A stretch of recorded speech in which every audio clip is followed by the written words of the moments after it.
Seorang pemuda pemulung bernama Agus menemukan seorang wanita hamil tergeletak kesakitan di pinggir jalan tol. Tanpa ragu, ia menolong dan membawanya ke rumah sakit dengan gerobaknya. Tapi balasan wanita itu bikin Agus syok. Namun sebelum cerita dimulai, kami sarankan untuk berkomentar dari daerah mana kalian menonton cerita ini, melakukan like dan subscribe, agar channel kisah populer bisa berkembang, dan bisa mempersembahkan cerita yang terbaik. Mari kita mulai ceritanya.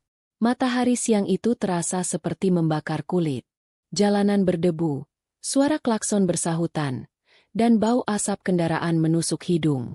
Di antara hiruk-pikuk kota, seorang pemuda berjalan pelan sambil mendorong gerobak reot yang sudah penuh muatan rongsokan, besi karatan, botol plastik, kardus bekas, dan potongan kabel yang ia kumpulkan sejak pagi. Namanya Agus, pemuda berusia 25 tahun yang hidup sebatang kara. Tidak ada orang tua, tidak ada saudara, dan tidak ada tempat pulang. Rumahnya hanyalah emperan toko di sudut jalan, tempat ia membentangkan selembar kardus dan membungkus tubuhnya dengan selimut tipis yang sudah penuh tambalan. Hujan membuatnya menggigil, panas membuatnya sesak, tapi semua itu sudah menjadi bagian dari hidupnya. Setiap hari, Agus berkeliling dari gang sempit hingga jalan besar, memungut apapun yang bisa dijual ke pengepul. Pagi dimulai dengan perut kosong, hanya ditemani sebotol air mineral sisa kemarin. Kadang, jika beruntung, ia mendapat sepotong roti dari penjual yang iba. Tapi seringkali, ia harus menahan lapar sampai sore baru bisa makan nasi bungkus murah. Gerobak yang ia dorong bukan sekadar alat kerja. Itu adalah rumah berjalan yang menyimpan semua hasil jerih payahnya. Rodanya sudah goyah. Bunyinya berdecit tiap kali melewati jalan berlubang. Namun, bagi Agus, gerobak itu lebih berharga dari apapun. Tanpa gerobak, ia tak bisa bertahan hidup. Meski hidupnya keras, Agus tidak pernah mengeluh pada siapapun. Ia tahu tidak ada gunanya menyalahkan nasib. Ia hanya percaya pada satu hal, selama masih punya tenaga, ia akan terus bekerja.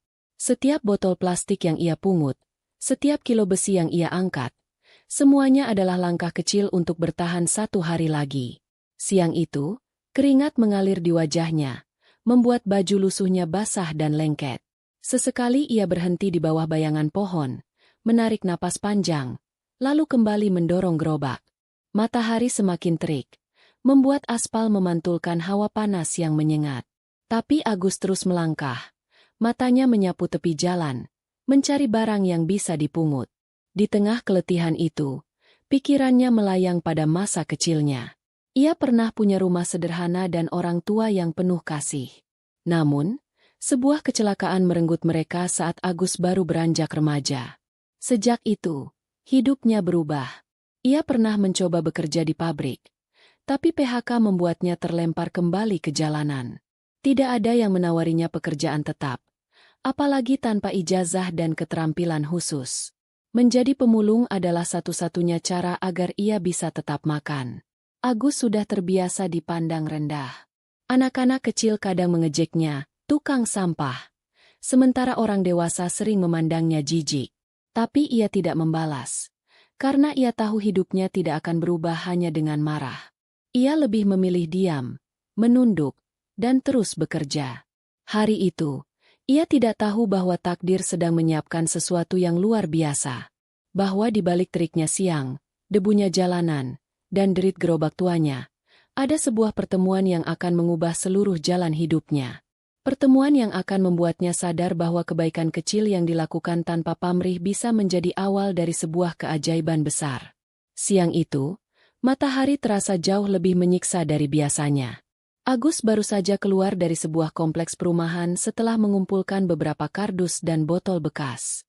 Tangannya pegal, punggungnya nyeri, tapi ia tetap mendorong gerobaknya ke arah jalan besar. Ketika melewati jembatan penyeberangan, telinganya menangkap suara samar, seperti seseorang berteriak minta tolong. Awalnya ia mengira hanya suara anak-anak bermain, tapi teriakan itu terdengar lagi, kali ini lebih jelas dan penuh kepanikan. Agus berhenti. Keningnya berkerut.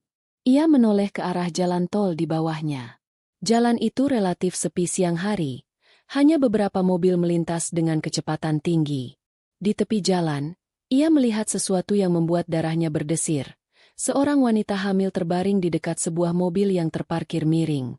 Tanpa berpikir panjang, Agus menuruni tangga jembatan, mendorong gerobaknya secepat mungkin menuju pintu akses darurat jalan tol. Untungnya, pagar kawat yang memisahkan jalur pejalan kaki dan tol sudah berlubang, mungkin akibat perbaikan lama. Ia memanfaatkan celah itu untuk masuk. Semakin dekat, semakin jelas terlihat kondisi wanita itu. Wajahnya pucat pasi, rambutnya berantakan, napasnya tersengal-sengal. Tangannya memegang perut besar yang terlihat tegang, seperti menahan kontraksi. Bu, ibu kenapa? Agus bertanya dengan nada cemas. Wanita itu mencoba bicara, tapi suaranya lemah. Saya mau melahirkan, katanya terbata. Agus menoleh ke sekeliling. Tak ada satupun orang yang berhenti. Mobil-mobil hanya melintas cepat. Sebagian bahkan memperlambat sedikit hanya untuk melihat, lalu melaju lagi. Di tengah teriknya siang dan bisingnya kendaraan, pemandangan itu terasa seperti adegan yang tak masuk akal. Ya Allah, gumam Agus. Lututnya sedikit gemetar. Tapi ia tahu, jika ia diam, nyawa wanita itu dan bayinya bisa melayang. Wanita itu mulai mengerang lebih keras. Tubuhnya menggeliat menahan sakit. Napasnya pendek-pendek. Keringat dingin membasahi dahinya. Matanya memejam kuat. Seolah setiap detik yang berlalu adalah pertempuran antara hidup dan mati. Agus merasakan jantungnya berdegup kencang. Ia bukan dokter. Bahkan tidak pernah melihat proses persalinan sebelumnya. Tapi ia tahu, tanda-tanda ini menunjukkan waktu melahirkan sudah sangat dekat. Tidak ada ruang untuk ragu. Dengan hati-hati, ia memposisikan wanita itu di atas gerobak, memastikan kepalanya sedikit terangkat dan tubuhnya tidak terlalu terguncang. Rongsokan yang tadi memenuhi gerobak ia buang ke pinggir jalan tanpa peduli nilainya. Semua yang ia pikirkan hanyalah satu, mengejar waktu. Bu, tahan sebentar ya, kita hampir sampai, ucap Agus, meski ia sendiri tidak tahu rumah sakit terdekat berapa jauh dari sini. Langkah kakinya cepat, rodanya berdecit keras. Jalanan yang ia lalui bukanlah jalur yang ramah untuk gerobak reot. Lubang-lubang kecil, trotoar yang retak, dan tanjakan membuatnya harus mengerahkan tenaga ekstra. Sesekali gerobak tersendat, membuat wanita itu meringis menahan sakit. Di persimpangan pertama, beberapa orang memandang heran. Ada yang sekadar menoleh, ada pula yang mengerutkan dahi. Mungkin bertanya-tanya kenapa seorang pemulung mendorong gerobak berisi wanita hamil. Agus tidak peduli tatapan itu. Ia bahkan tak memikirkan rasa malu, meski keringat dan debu membuat wajahnya tampak lebih kotor dari biasanya. Setiap kali wanita itu mengerang, Agus merasa waktu semakin menipis. Ia mencoba memanggil taksi atau ojek yang lewat, tapi kebanyakan enggan berhenti. Beberapa hanya melambai sambil memacu kendaraan, mungkin takut atau malas repot. Akhirnya, di tengah rasa frustrasi, Agus menemukan jalan pintas, gang sempit yang menghubungkan langsung ke arah rumah sakit. Ia memutuskan mengambil risiko, meski gang itu penuh tikungan tajam dan jalannya tidak rata. Bertahan ya, Bu. Sedikit lagi, katanya sambil menunduk. Napasnya memburu. Wanita itu hanya mengangguk lemah. Matanya mulai sayu, dan itu membuat Agus semakin panik. Ia tahu, jika sampai wanita ini pingsan total di perjalanan, situasinya akan jauh lebih berbahaya. Gerobak itu terus melaju, meski rodanya memantul di setiap batu dan lubang jalan. Lengan Agus terasa pegal, punggungnya seperti ditarik-tarik, tapi ia menggigit bibir, menahan semua rasa sakit. Begitu keluar dari gang, ia melihat papan besar bertuliskan Rumah Sakit Umum Daerah tak jauh di depan. Seolah mendapat tenaga tambahan, ia mempercepat langkah, mendorong gerobak seperti seorang pelari yang hampir mencapai garis finish. Begitu roda gerobak memasuki halaman rumah sakit, Agus langsung berteriak minta tolong. Beberapa perawat yang sedang bertugas di pintu IGD menoleh kaget, lalu berlari mendekat. Cepat! Bawa tandu, seru salah satu perawat.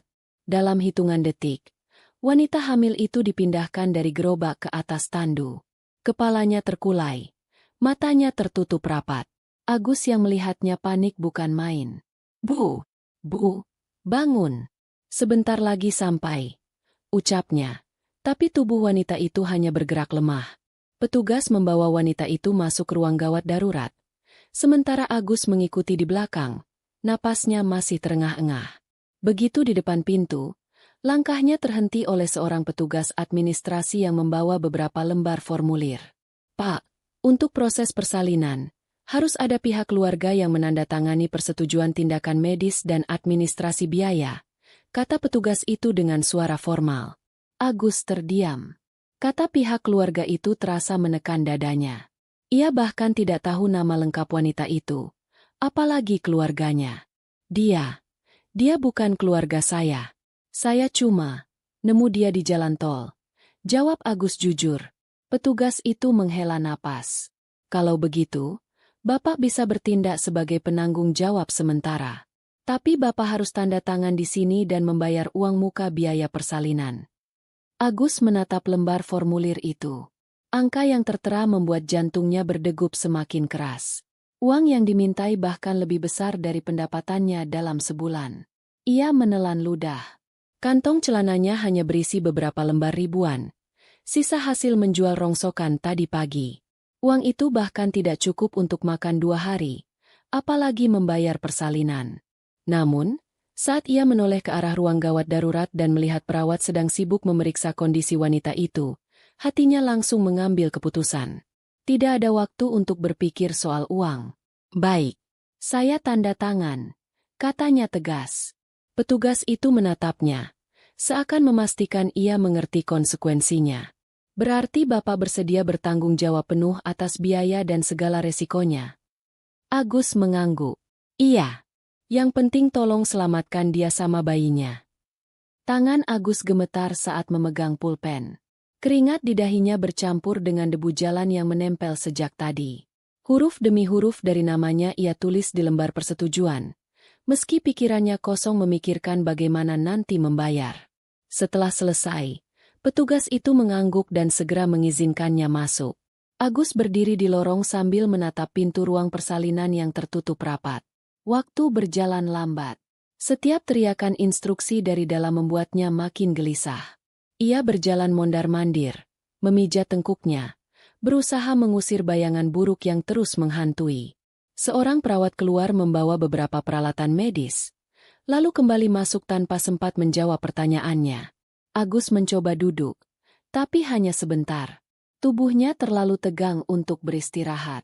Dalam hati, ia berdoa, bukan hanya untuk keselamatan ibu dan bayi itu, tapi juga agar keputusan yang ia ambil tidak menjadi penyesalan. Namun, entah kenapa, ada sesuatu dalam dirinya yang yakin bahwa ia melakukan hal yang benar. Saat ini, ia tidak memikirkan bahwa ia hanyalah seorang pemulung miskin. Ia tidak memikirkan pandangan orang yang melihatnya kotor dan lusuh di tengah lorong rumah sakit yang bersih dan dingin. Satu-satunya yang ia pedulikan hanyalah nyawa. Perutnya sudah mulai melilit. Sejak pagi, ia belum makan apapun. Air minum terakhir yang ia teguk adalah seteguk dari botol plastik sisa kemarin. Tapi rasa lapar itu seperti hilang ditelan kegelisahan. Yang ia rasakan hanyalah degup jantung yang tak mau tenang. Tangannya yang kasar dan penuh goresan akibat mengangkat rongsokan kini memerah. Sebagian lecet karena mengangkat wanita itu ke gerobak. Namun rasa perih itu nyaris tidak ia sadari. Pandangannya terus tertuju pada pintu ruang bersalin. Seakan dengan menatapnya lama-lama ia bisa membantu proses di dalam. Sesekali ia mendengar suara samar dari dalam. Terdengar rintihan. Lalu suara perawat yang memberi instruksi. Agus menggenggam kedua tangannya erat-erat. Ia bukan siapa-siapa bagi wanita itu. Tapi entah kenapa rasa cemasnya begitu besar. Beberapa jam berlalu. Cahaya matahari yang tadi masuk dari jendela lorong mulai meredup. Berganti warna keemasan senja. Agus sudah tak ingat berapa kali ia menghela napas panjang untuk menenangkan diri. Hingga akhirnya, pintu ruang bersalin terbuka. Seorang dokter keluar, melepas masker di wajahnya, dan tersenyum tipis. Ibu dan bayinya selamat, katanya singkat namun penuh arti. Agus berdiri kaku, lalu tersenyum lega. Rasanya seperti beban besar yang menekan dadanya mendadak diangkat. Alhamdulillah, gumamnya lirih. Tak lama, ia melihat seorang perawat keluar sambil menggendong bayi mungil yang dibungkus kain putih. Wajah bayi itu merah, matanya tertutup rapat, dan tangisnya kecil tapi nyaring. Agus menatapnya lama. Ada perasaan hangat yang menjalar di dadanya, sesuatu yang jarang ia rasakan selama ini. Wanita itu, yang kini sudah terbaring di ranjang dorong, dibawa keluar dari ruang persalinan. Wajahnya tampak lelah, tapi ada senyum tipis yang tergambar di bibirnya. Matanya sempat terbuka, menatap Agus sekilas sebelum kembali terpejam karena kelelahan. Agus mengikuti dari belakang saat mereka membawanya menuju ruang perawatan. Ia tidak mengatakan apa-apa, hanya memastikan semuanya berjalan lancar. Setelah ranjang wanita itu masuk ke kamar rawat inap, Agus kembali duduk di lorong. Bajunya basah oleh keringat yang mengering. Debu menempel di setiap lipatan kain. Bau tubuhnya bercampur dengan aroma besi dan plastik sisa dari rongsokan tadi. Tapi ia tidak peduli. Di pikirannya hanya ada satu hal. Ia bersyukur bisa berada di tempat yang tepat pada waktu yang tepat. Perutnya kembali mengingatkan bahwa ia belum makan. Namun rasa lapar itu tidak mengalahkan rasa lega yang ia rasakan. Dalam hati, ia berbisik, kalaupun besok aku harus mendorong gerobak lagi, aku tidak menyesal. Yang penting nyawa mereka selamat. Ia tidak tahu bahwa di balik semua ini, nasibnya sendiri sebentar lagi akan berubah drastis. Pagi itu, sinar matahari yang hangat masuk menembus tirai tipis kamar rawat inap.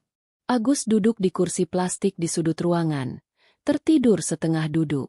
Semalaman ia memilih berjaga, memastikan wanita yang kemarin ia selamatkan berada dalam kondisi baik. Suara lirih memanggilnya membuatnya terbangun. "Mas!" Agus mendongak. Wanita itu sudah membuka mata, menatapnya dengan pandangan lemah namun penuh kesadaran. "Alhamdulillah, ibu sudah sadar," ucap Agus lega. Ia segera berdiri, menghampiri ranjangnya. "Bagaimana perasaannya sekarang?"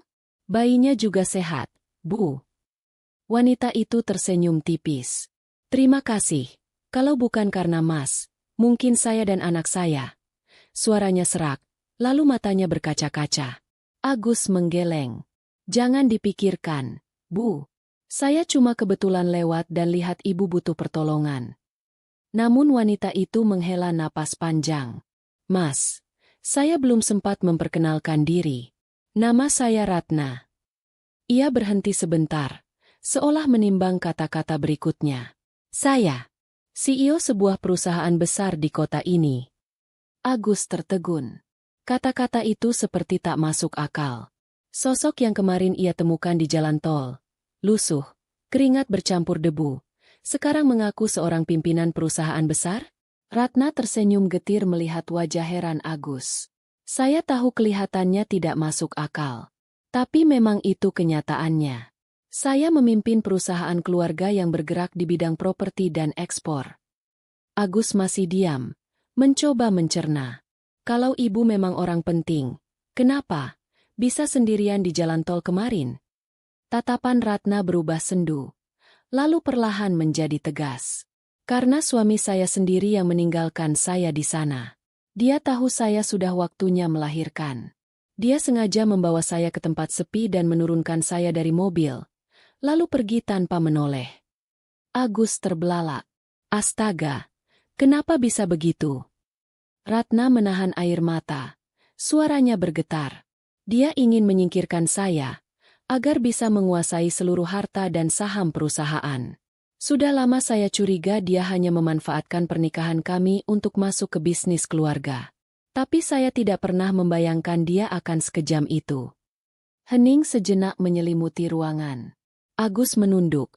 Perasaannya campur aduk antara marah, iba, dan tidak percaya. "Saya tidak tahu harus bilang apa, Bu.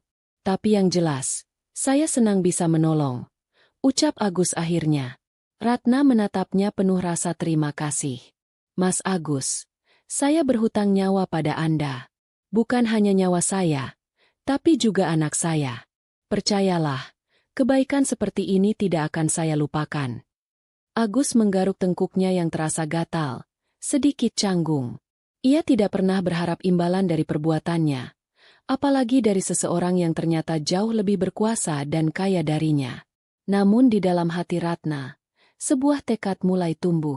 Ia tidak akan diam. Ia akan melawan dan merebut kembali semua yang menjadi haknya. Dan entah bagaimana, ia merasa bahwa pemuda sederhana bernama Agus ini akan menjadi bagian penting dari pertempuran itu.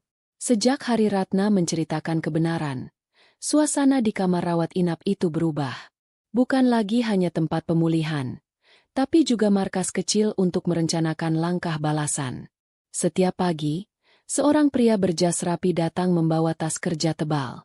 Dia adalah Arif, pengacara pribadi Ratna yang sudah bekerja dengannya sejak sebelum menikah.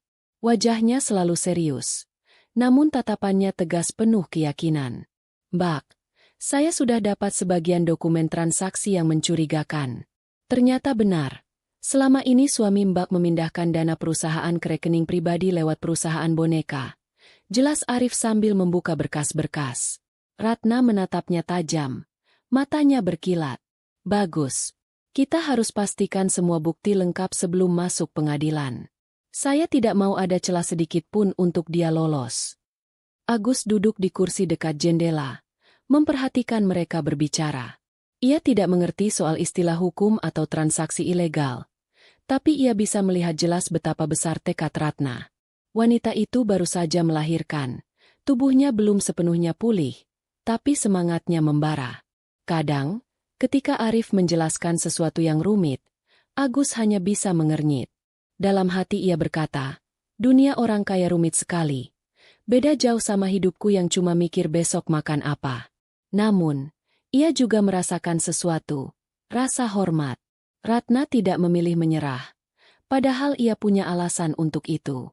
Sebaliknya, ia bangkit, siap melawan orang yang pernah ia cintai. Malam harinya, ketika Ratna sedang beristirahat, Agus duduk di lorong rumah sakit. Pikirannya melayang, mengingat kembali wajah suami Ratna yang belum pernah ia temui. Ia bertanya-tanya, seperti apa orang yang tega meninggalkan istrinya yang hamil besar di jalan tol? Keesokan paginya, berita mengejutkan datang. Arif baru saja mendapat rekaman CCTV dari rest area jalan tol. Terlihat jelas mobil suami Ratna berhenti, pintu dibuka, dan Ratna diturunkan sambil memegangi perutnya. Lalu mobil itu melaju pergi tanpa menoleh. Ratna memandang layar ponsel yang memutar rekaman itu. Wajahnya pucat, tapi rahangnya mengeras. "Bukti ini akan mengubur semua pembelaannya di pengadilan," katanya lirih namun penuh tekad. Agus yang berdiri di belakang ikut melihat, dan darahnya mendidih. "Orang kayak gitu, nggak pantas disebut suami," gumamnya. Hari-hari berikutnya, Arif terus datang membawa bukti tambahan, surat perjanjian saham, tanda tangan palsu, hingga daftar aset yang sudah dialihkan. Semua disusun rapi, siap untuk dilayangkan ke meja hijau. Agus mungkin tidak membantu banyak dalam urusan hukum, tapi ia selalu ada. Mengambilkan minum, memastikan Ratna makan, bahkan kadang mengangkat dokumen berat yang dibawa Arif. Hal-hal kecil, tapi baginya, itu sudah cukup untuk merasa berguna. Di satu sore yang teduh, Ratna menatap Agus lama. "Mas Agus, terima kasih, ya. Saya tahu, ini semua bukan urusan Mas. Tapi Mas tetap mau ada di sini." Agus tersenyum canggung. "Saya cuma nggak tega lihat ibu berjuang sendirian." Ratna mengangguk pelan, namun dalam hatinya ia sudah memutuskan, ketika semuanya selesai, ia tidak akan membiarkan Agus kembali ke hidup lamanya. Yang belum Agus sadari, badai besar sedang menunggu di depan. Tapi kali ini, Ratna tidak sendirian. Dan suami yang mengkhianatinya, sebentar lagi akan merasakan akibatnya. Hari sidang itu tiba. Gedung pengadilan dipenuhi wartawan, kamera, dan kilatan lampu blitz yang tak henti-hentinya menyala. Nama Ratna dan suaminya sudah menjadi berita utama di berbagai media sejak kasus ini mencuat. Semua orang ingin tahu, bagaimana akhir dari drama yang melibatkan seorang CEO besar dan pengkhianatan rumah tangga yang memalukan. Ratna datang mengenakan setelan jas hitam sederhana namun berwibawa. Meski baru beberapa minggu melahirkan, penampilannya tegas dan penuh percaya diri. Di sampingnya, Arif, sang pengacara, membawa map tebal berisi bukti-bukti yang telah mereka kumpulkan. Agus ikut hadir, duduk di kursi pengunjung. Ia mengenakan kemeja pinjaman dari Arif agar tampak lebih rapi. Dalam hati, ia merasa seperti berada di dunia yang sama sekali asing. Ruangan dingin dengan dinding kayu mengkilap, hakim berwajah serius, dan suasana yang penuh tekanan. Sidang dibuka. Suami Ratna duduk di kursi terdakwa, mengenakan jas abu-abu. Wajahnya datar, tapi sesekali terlihat resah. Ia didampingi pengacara yang tampak gelisah setiap kali Arif mengajukan bukti. Yang mulia, kata Arif lantang, kami memiliki rekaman CCTV yang membuktikan bahwa terdakwa dengan sengaja meninggalkan klien kami, yang sedang hamil besar, di pinggir jalan tol.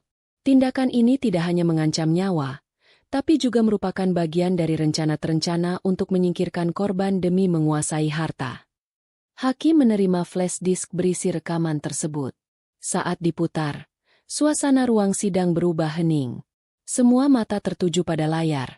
Terlihat jelas mobil berhenti, pintu terbuka, Ratna diturunkan, lalu mobil itu melaju pergi. Ratna yang di video memegangi perut, menahan sakit, membuat beberapa orang di ruangan bergumam geram.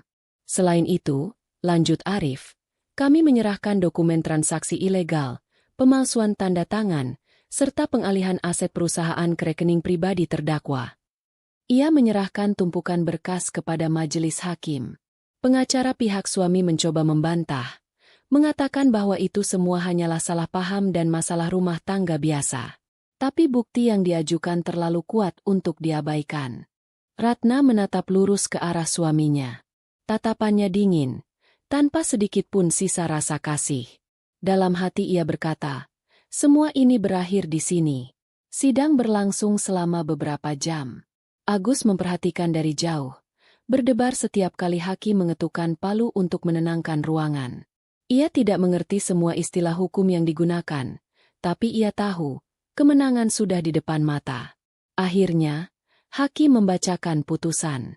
Memutuskan bahwa seluruh aset yang dikuasai terdakwa dikembalikan kepada penggugat, Nyonya Ratna, menjatuhkan perceraian secara resmi, dan menyatakan bahwa terdakwa terbukti melakukan perbuatan melawan hukum. Ruangan bergemuruh. Wartawan segera berlari keluar untuk menyiarkan kabar terbaru. Suami Ratna hanya bisa menunduk. Reputasinya hancur di depan publik. Semua rencananya sia-sia. Ratna menghela napas panjang, lalu menoleh ke Agus yang duduk di bangku belakang. Ia tersenyum tipis, seolah berkata tanpa suara, kita berhasil. Bagi Agus, momen itu seperti melihat sebuah keadilan yang jarang ia temui di hidupnya. Ia sadar, meskipun hidup sering keras, masih ada kesempatan untuk menang jika berani melawan ketidakadilan. Dan bagi Ratna, ini bukan hanya tentang merebut kembali hartanya. Ini adalah kebebasan dari belenggu pengkhianatan, serta awal dari hidup baru. Pagi itu, rumah sakit mulai sepi. Ratna duduk di kursi roda, meski dokter sudah mengizinkan ia pulang. Bayinya tertidur pulas di gendongan perawat. Agus berdiri agak jauh, tak ingin mengganggu. Ia berencana pamit setelah memastikan Ratna benar-benar baik-baik saja. Namun, Ratna memanggilnya. Agus, kemari sebentar. Langkah Agus ragu-ragu. Ia masih mengenakan celana lusuh dan kemeja pinjaman yang sedikit kebesaran. Tangannya mengusap-usap rambutnya yang berantakan, mencoba terlihat pantas di hadapan wanita yang baru saja memenangkan kembali hidupnya. Ratna menatapnya dengan senyum hangat. Aku sudah memikirkan ini semalaman. Kamu tidak bisa terus hidup di jalan seperti itu. Agus mengernyit. Maksud ibu? Aku ingin kau bekerja untukku, jawab Ratna tegas. Bukan sekadar kerja biasa. Aku ingin kau jadi asisten pribadiku. Agus tertegun. Kata-kata itu seperti petir di siang bolong. Asisten pribadi? Tapi Bu, saya cuma pemulung. Saya nggak punya ijazah, nggak ngerti kerja kantoran. Ratna tersenyum tipis, lalu berkata pelan namun penuh arti. Agus, kamu menyelamatkan hidupku dan anakku. Kamu punya keberanian dan hati yang lebih besar daripada banyak orang yang pernah bekerja denganku. Pengetahuan bisa diajarkan. Tapi hati dan keberanian? Itu tidak bisa dibeli. Agus menunduk, mencoba mencerna kata-kata itu. Hatinya bergejolak antara rasa syukur, takut, dan tak percaya. Pikirannya melayang pada gerobak rongsok yang kini ia parkir di luar rumah sakit. Satu-satunya aset yang ia punya. Apakah ia sanggup meninggalkan hidup yang selama ini sudah ia jalani? Ratna melanjutkan. Aku tahu kamu merasa tidak pantas. Tapi dengar baik-baik. Ini bukan soal pantas atau tidak. Ini soal kesempatan. Dan aku ingin memberi itu padamu.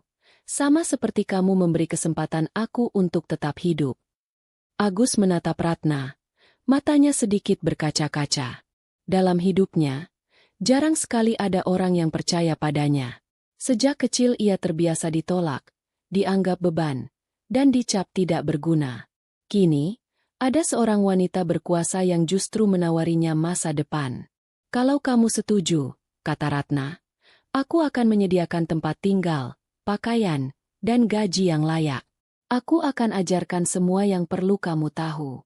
Yang aku minta cuma satu, jangan pernah kehilangan hati baik yang kamu punya. Agus terdiam lama. Ia menatap tangannya yang kasar penuh bekas luka. Lalu mengingat hari-hari tidur di emperan toko, dingin dan lapar. Tawaran ini bisa mengubah segalanya. Namun, di lubuk hati, ia takut mengecewakan Ratna jika ternyata ia tidak mampu. Akhirnya, ia menarik napas panjang dan mengangguk pelan. Baik, Bu, saya akan mencoba.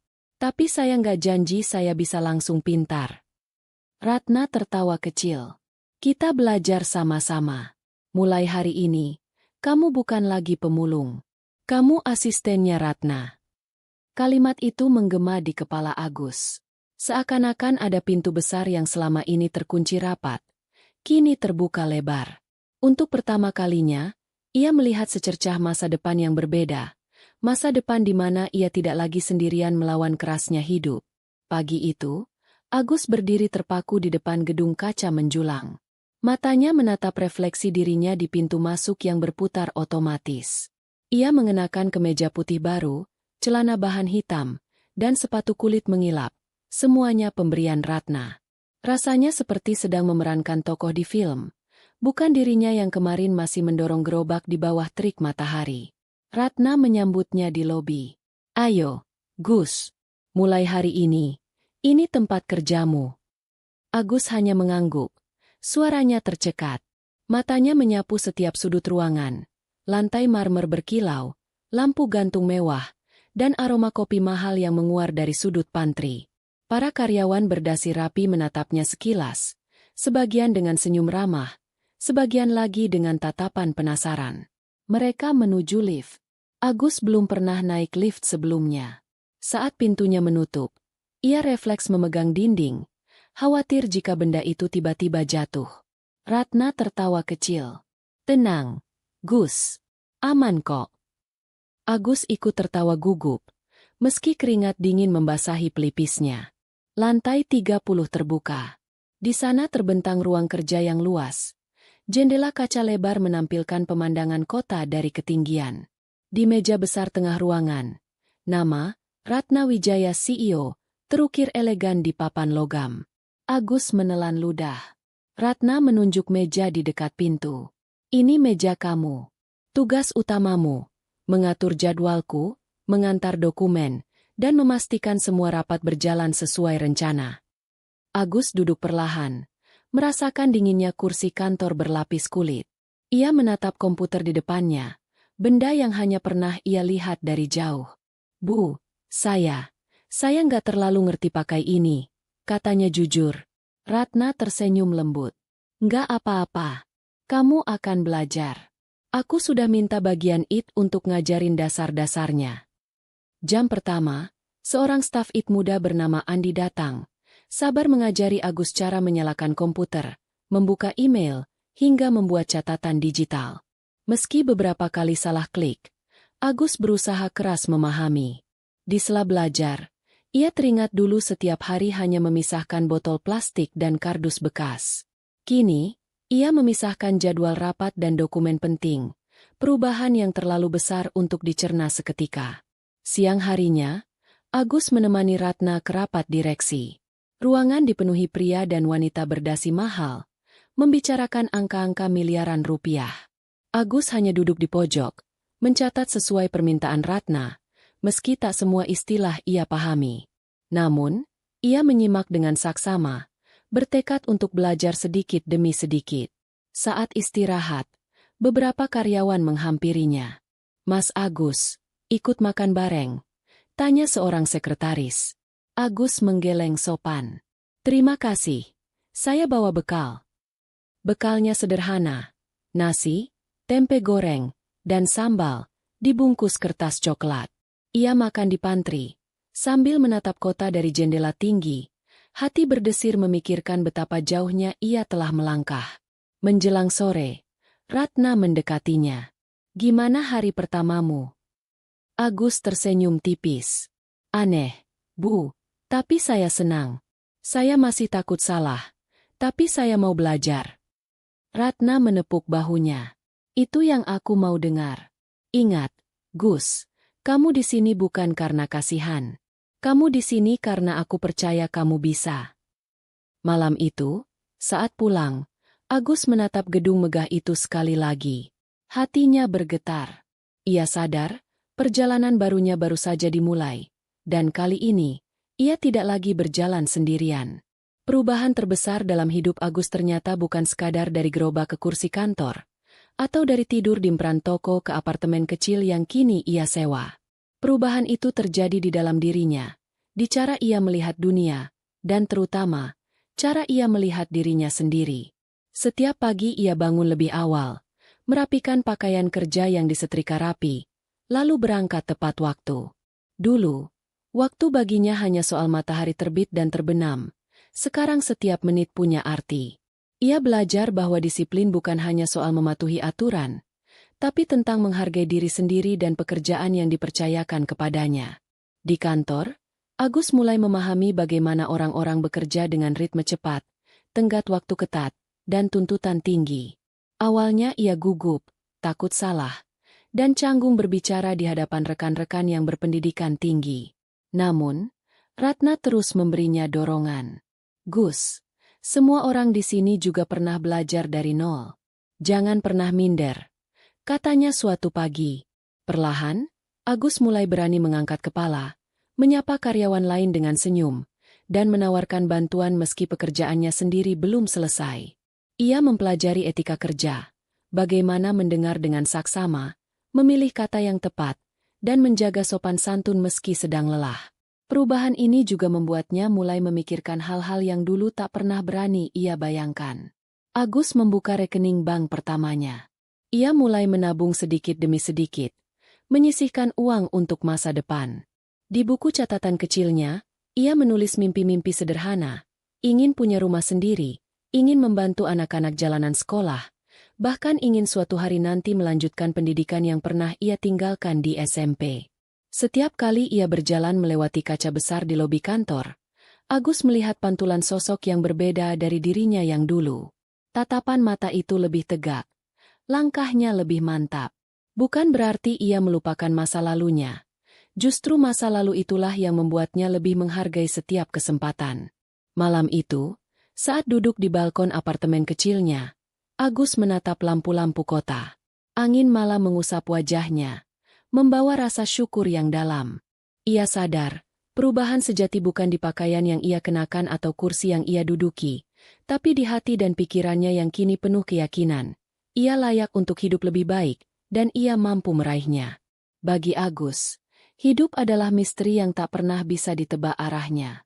Dulu, setiap hari hanya diisi dengan rutinitas mendorong gerobak, mengumpulkan rongsokan, dan berharap ada cukup uang untuk makan malam. Dunia terasa sempit, seakan hanya sebatas jalanan yang ia lalui. Namun, pertemuan tak terduga di jalan tol itu mengubah segalanya. Satu keputusan sederhana, menolong seorang wanita hamil tanpa berpikir panjang, telah membuka pintu yang bahkan tak pernah ia bayangkan. Ia tidak memikirkan balasan, tidak mengharapkan imbalan, hanya dorongan hati untuk menyelamatkan nyawa. Kini, Agus duduk di kursi nyaman di ruang kerja yang luas, di sisi seorang CEO kaya yang pernah ia selamatkan. Setiap kali melihat Ratna tersenyum bersama anaknya, ia merasakan hangat di dadanya. Ada kebanggaan tersendiri yang tidak bisa dibeli oleh harta. Kebanggaan karena ia pernah menjadi bagian dari momen penting yang menyelamatkan dua nyawa. Namun, yang paling mengejutkan bagi Agus bukanlah perubahan materi, bukan pakaian rapi yang kini ia kenakan, bukan pula gaji yang masuk rekening setiap bulan, melainkan cara hidup memutar balik nasibnya. Dulu ia dianggap tak berarti. Kini suaranya didengar, kehadirannya dihargai. Suatu sore, Ratna berkata sambil menatapnya lekat-lekat.